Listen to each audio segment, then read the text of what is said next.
Hi, this is Jeff from the Ozark Mountains. That's in Missouri in the USA. Seriously, I'm here. I'm just up behind the camera this time. Just a different way to start a different type of video.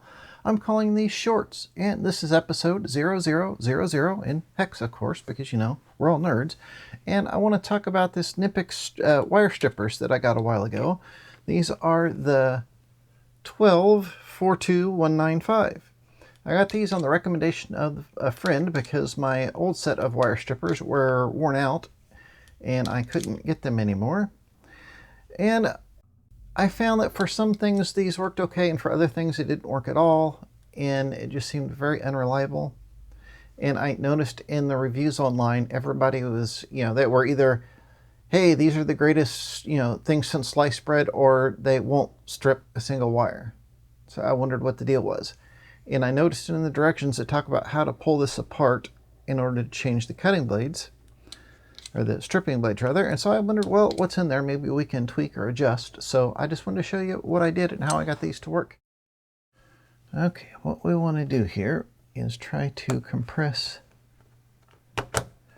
this center cartridge piece like this and get it unhooked from the little hooky piece in here. And this is hard to do. It's even harder to do on a camera, but honestly, it can be done.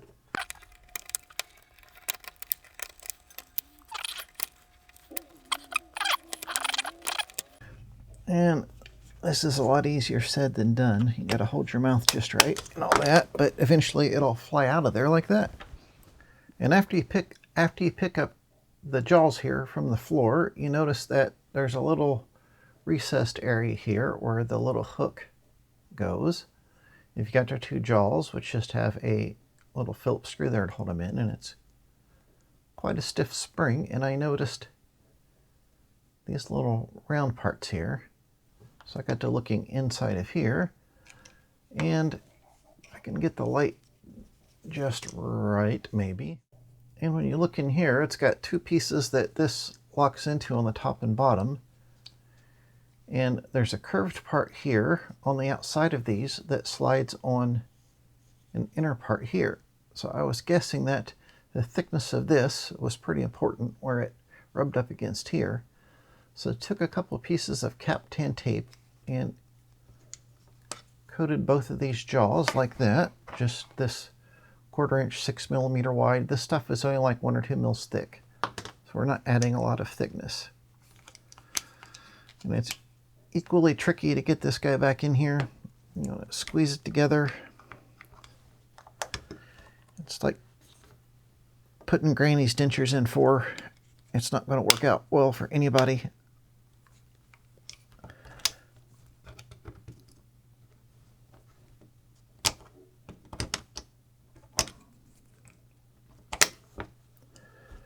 And then you've got to coax that hook back. You squeeze it to push it back, and you try to get it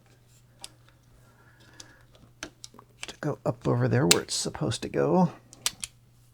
And you play with that enough and you'll get everything back in position. They must have some sort of, see, just play with that long enough, it does that. And then you want this clippy-do piece here on the side that has the markings. I had it upside down before, which it still did the job. It still stopped everything, but it was kind of a pain to use that way. Okay, little hooky-do part. Now you can set it at the minimum distance of 2 millimeters and all the way back. And now this works for everything. Every type of wire I use except this. This is an Alpha 2414C cable. I use this for stepper motor cables. And this is a different type of wire jacket. It's a little tougher. And although it's not really intended to be an automation cable, I find it works out very well for that, and it's a relatively low cost for that application. But it's a little tough to strip. Even my other strippers had issues. See, it just slips off there like that. So I'm not going to worry about that. I have some, regular old strippers that'll work for this wire for, all the times I need to use it. For every other wire I've tried now, this little Kapton tape modification works great on these. And what's really nice, you can slide these up to a 2mm gap like that.